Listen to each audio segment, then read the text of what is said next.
The Singer family has been in Lewisburg for at least 5 generations. In terms of the familial line which pertains to this structure in particular, we have the following: Joseph Singer, Solomon Singer, Charles Singer, Harry Singer, and Georgianna Singer.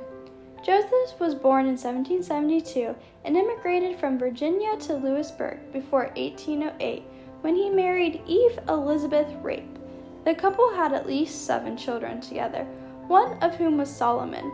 Solomon, born in 1826, married Sarah Zitzer and became a blacksmith. In his obituary, he is described as being a man of generous impulses, who never forgot the hospitable ways of the pioneer, and he had filled the various relations of life as husband, father, brother, and friend, and filled them well. Who can do more? Solomon and Sarah had at least 7 children, one of whom was Charles.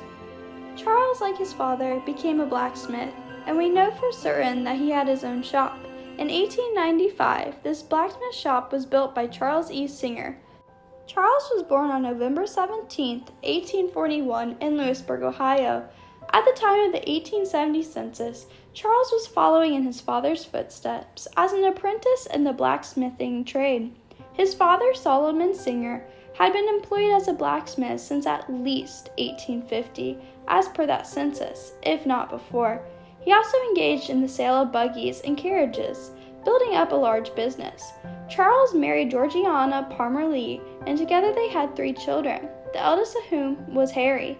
Harry continued in the family business by taking over his father's blacksmith shop. Although his father left blacksmithing, he entered into the real estate business. Harry, now the 4th generation Singer in Preble County, provided numerous services for the people of Lewisburg: horseshoeing, carriage making, fashioning tools, and more. In the early 1910s, business was booming, so Harry took on an apprentice named Lawrence Kelly, but it wasn't long before Kelly was drafted into World War I. He took the knowledge and experience he gained from Harry Singer into war, as Kelly became a horseshoer for the United States Army. Luckily, he made it out alive. In 1932, Harry's health began to fail, and the demand for blacksmithing services was at an all-time low. After all, the automobile had made the buggy obsolete. For many years, the blacksmith shop sat empty and unused, many of its contents still inside.